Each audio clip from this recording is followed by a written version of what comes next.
Welcome. I'm Sean Milne, filling in for Chad Booth today on the county seat. Thanks for tuning in. On today's program, we're going to review emergency medical services and volunteerism, why it's so important for our communities and counties. And we're joined by two special guests in this segment. Mike Willits, the EMS director for Sevier County, and Brandy Grace, the CEO of the Utah Association of Counties. Welcome. So tell us a little bit about volunteerism and how important it is to providing EMS services in the state of Utah. You know, in southern Utah, well, actually rural Utah, we are mostly grown from the volunteer system.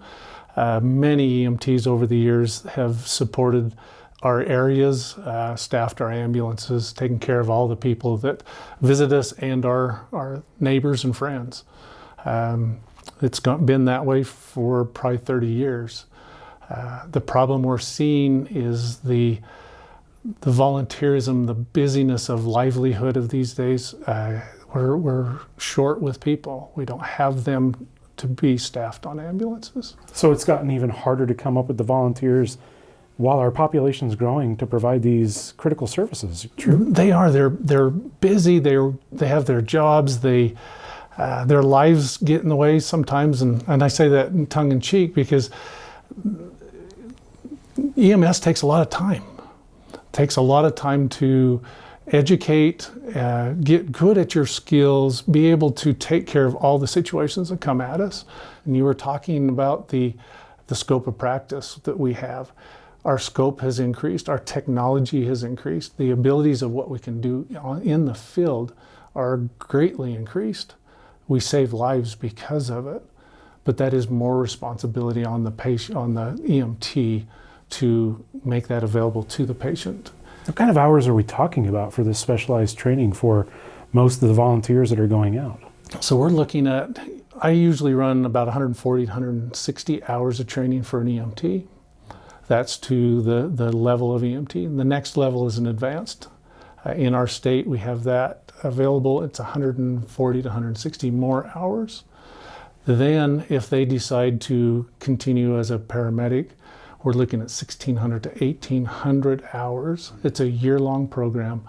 It's a lot of dedicated time, and most of these people are doing it on their own time. Yeah, that's almost a full-time job at 2,080 hours a year considered full-time. When you're talking about that, that's in addition to a regular career and being a good spouse and a good parent and community member in other ways. Being a native from rural Utah myself, my mom was actually an EMT from Scipio, had done that for about 16, 17 years. So, I grew up in a home where periodically we'd be at the dinner table and the pager would go off and mom would have to jump in the car and, head out. And I have a very keen awareness that the service that my mother provided, who took her away from our home, but it was a service she provided with no compensation. And so, that's Training. The point is. We were doing the same thing just 2 nights ago. One of our EMTs, she's taking the paramedic class. She's got her Zoom going, watching her kids swim for state. Mm-hmm. And so, there's great sacrifices that are out there. And you never know when the pager goes off, are you gone just long enough to get to the Fillmore Hospital, or is it going to be a transfer and mom's not going to be home until after we're in bed? The sacrifice is tremendous. And so, I think that getting to a point where there can be some incentive, because I certainly realize it's time consuming, and at some point people are asking, is it worth it? And I think that's where we're at. Thus the challenge that we're in, all of this time and energy and resources put into volunteers, getting certified and trained, and then we're unable to keep them and retain them. Our greatest asset are our people. Our second to that, the greatest growth that we have through that would be their experience. And if we can keep them in the field longer, their experience is, you can't teach that. You have to gain that in the field. And when we lose those people to other jobs, lifestyle differences, families, we lose that in the field. And that is quite important, I believe, in the service that we give. And that becomes challenging with the certification. There are challenges in part with the certification, right? I've been doing and coordinating classes for the last 18 years. I've been doing 1 to 2, and right now I'm doing 3 classes just to keep people available. We are not retaining these people. Some of them are going forward and they're getting nursing jobs, PAs, doctors in some cases, and that's wonderful. We enjoy being able to put that out there, but we're not retaining them in our areas because they find other jobs. They find other part-time jobs that get in the way. They don't want to get up at 5 o'clock in the morning and go on a call and then have to hurry and rush home and go to work. You don't know how long you're going to be gone when you respond to a call. And if you're you don't in the know what ambulance and other things happen, you're there, and so it can affect your livelihood. And so really I recognize that this is not a rural Utah problem. This is a statewide problem. We serve visitors to our state. We have people from various areas of the state who travel to our parks and recreation areas and are traveling up and down our freeways. And they certainly want someone to be there when they're in an accident and are in need of care. And so I'm uniquely interested in this, having had that upbringing and that familiarity with the life of an EMT and the effects that it has on a family, and being paged out, and at not ideal times. That's just the way it is. And then another perspective is having been a county auditor previously and working with our sheriff's office as we tried to address the shortage of the number of people willing to serve on our ambulances for exactly what Mike is saying. They're busy with their families, and it is intrusive in family time when the pager goes off. And so it is a challenge, and it is something that needs to be addressed. And so this is something that as the EMS directors started talking about this and how do we address this shortage in the number of people willing to serve in this capacity, I fully supported the effort because I recognized it from a couple of unique perspectives. So a great opportunity to have you, Mike, explain what this group is that Brandy's just described, how we've come to today. Several years ago, the directors across the state have been getting together. We organized and created our Rural Directors Association. From that point, we were focusing and creating the maybe plans that we would need to do to try to help our services and help each other so we're not feeling isolated, because our areas are huge. Working with the Association of Counties, we were able to put on a couple of presentations and explain what's going on, and gratefully it was very well received, and we had many people stepping forward to help us and to address it. What has gone on in the last year and a half, year and 6-7 months has been astonishing, and very grateful for all the directors that I associate with our association. So it's wonderful. Well, that's great to see that there's a lot of collaboration, a lot of cross-training, and a lot of coming together to help address some of the concerns and provide better service. And I really appreciated what Brandy said, that this really is a statewide issue. It may be, to a small community in the moment for those that you know, but you kind of hinted at, we invite a lot of people to the state of Utah, and we're very grateful for them. But this is a statewide issue when you consider their impression of this state may be dependent upon how a community and its volunteer service can respond. So what does that incentive look like from your group, and how UAC is playing a part in this discussion during the legislative session? What does that incentive look like? Over the course of the past year and a half, a group of these EMTs and the directors, county commissioners, state legislators, all got together and had several meetings as they tried to address what does it take to recruit and retain these individuals who as we've discussed, are so critical to provide this service. And some ideas were born out of those conversations. One of them was a motivating piece would be health insurance, where a lot of these volunteers are in communities where job opportunities that provide health insurance are few, and that if there was a way that maybe we could come up with some funding to provide some minimal type of, at least some type of coverage for these individuals, that would be a motivating factor in having more individuals be willing to continue to serve in that capacity, as well as recruit additional people. So that's the direction we've been going. Representative Lund has been just phenomenal. Former has county been such commissioner himself, a right? former county commissioner, very, very well aware of exactly what we're talking about, recognizes the importance of this to our communities, and has been willing to get behind this effort in the legislature.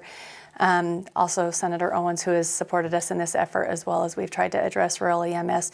And so we've been working really aggressively. We have a draft language of a bill that just came out at about 10 o'clock last night. The bill is not yet numbered, but we do have draft language now that will put some parameters around what that program would look like. So we're still working out the details, but we're encouraged that at least those stakeholders and those in public office are recognizing that this absolutely is a concern that needs to be addressed for the well-being of the state and our tourism industry as well. Just so much has happened in the last year and a half. It is noticed, and I hope they know that we really appreciate the effort. How wonderful this is that we're able to come together like this and make sure that we provide these critical life-saving, elements of professionals that are trained. They may be volunteers, but for all intents and purposes, you're putting in that kind of commitment that's almost full-time hours to become a paramedic. You're a professional. And how true it is that we would want to keep those with experience, because minutes make all the difference on those scenes. Well, very good. When we come back, we're going to get with Chad Booth, who's up at the Capitol, to see where this bill is at. Stay tuned. You're watching The County Seat.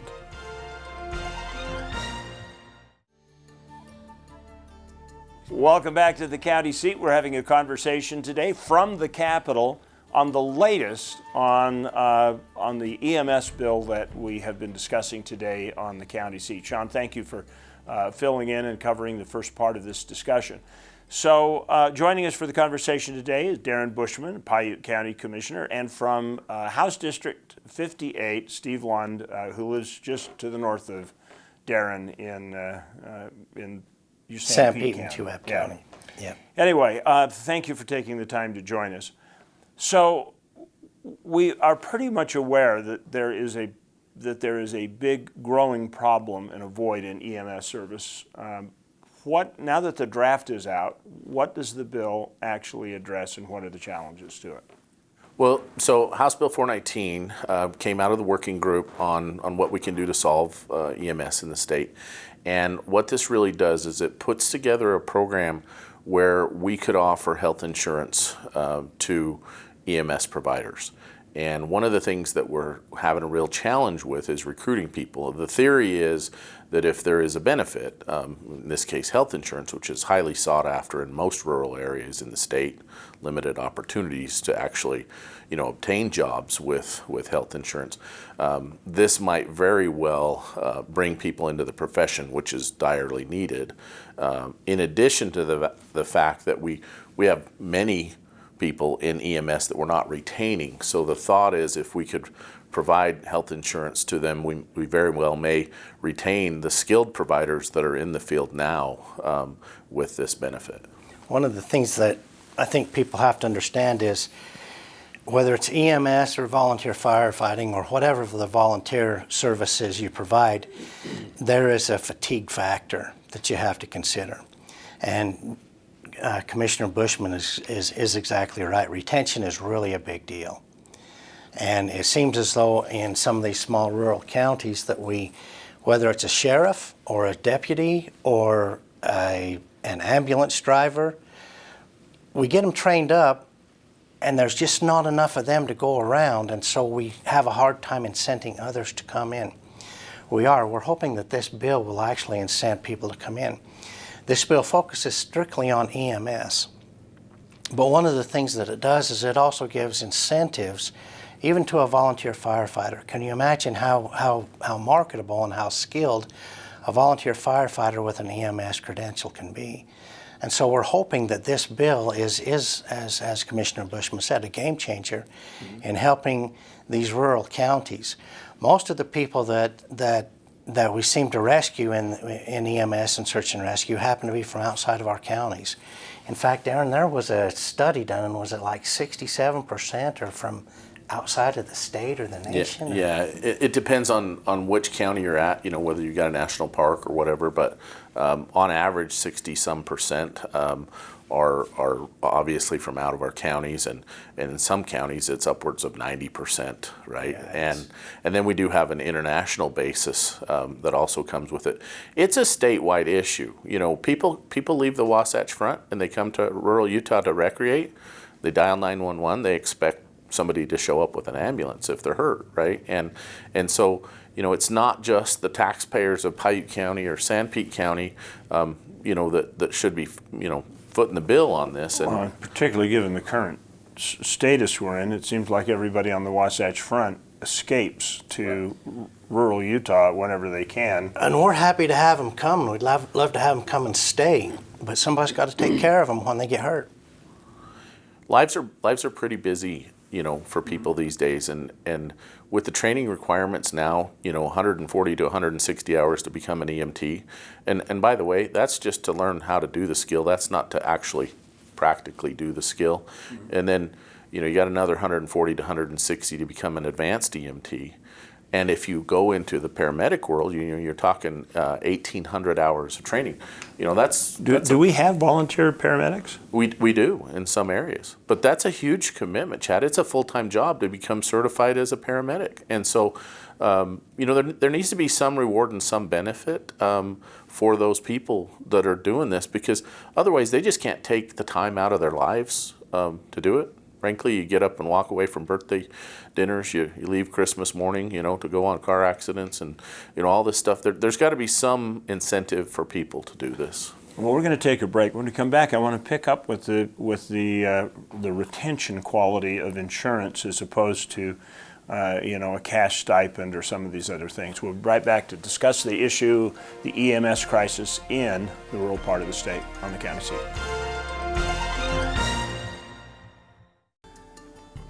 Welcome back to the county seat. We're having a conversation today about a bill on EMS and providing a benefit for people who volunteer their time without pay in rural Utah to help save your hiney when you're in trouble out in the rural part of the state. So I'm sitting here listening to this conversation, gentlemen, and I'm thinking, what makes an insurance benefit different than a cash stipend or some of the other things that you could do that would be easier to do? And I keep coming back to the word retention. What value, was this the best alternative given the amount of dollars you're looking to support the program? Chad, I think it is. And I think that for a couple of reasons. One, if you give somebody a stipend, the stipend's gone.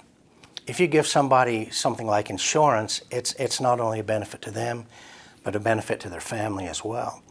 One of the things that we struggle with down there is we may have maybe a half a dozen, maybe a dozen people that are EMS certified and trained and running an ambulance.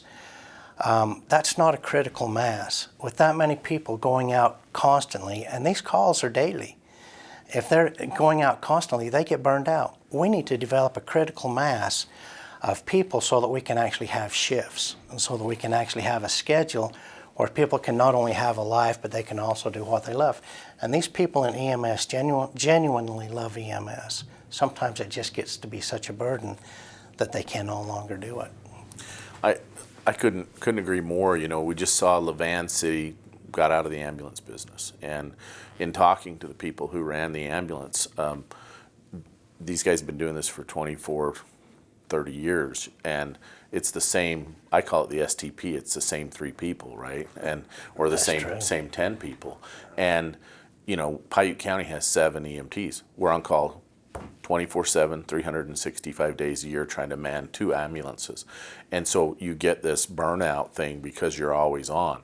So, if this will bring enough people into the profession, Chad, to where, we can work in shifts and you're not on call 7 days a week and you're not on call 24 hours a day every day throughout the year, we believe that will also have a massive impact on retention. So, the better numbers we have in the profession, I think the better our retention will be, because we can kind of offload that right now.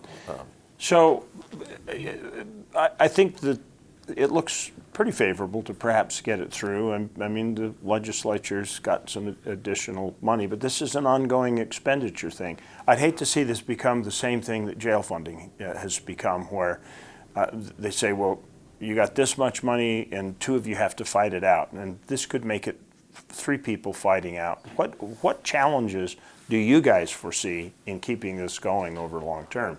Ongoing is a big challenge. I'll agree with that.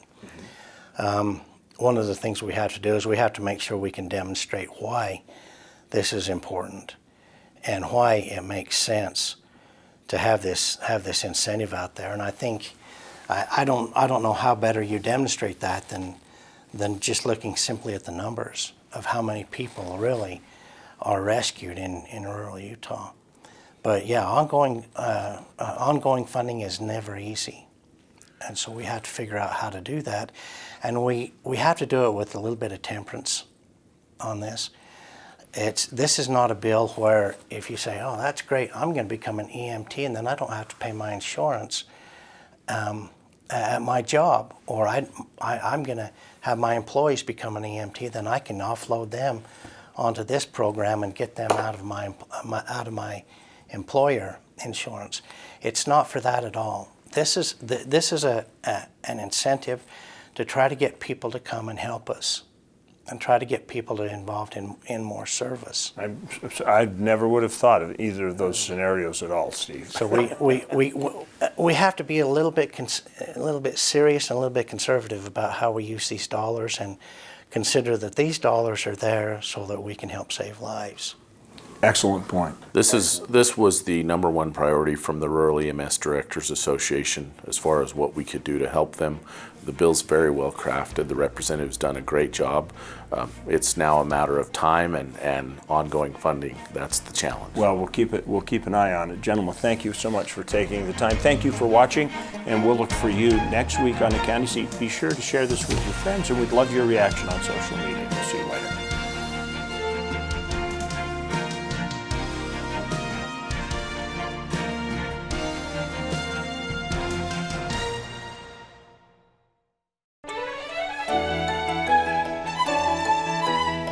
Thank you for watching The County Seat. Be sure to subscribe and turn on your notifications to keep up to date on the program and happenings around Utah.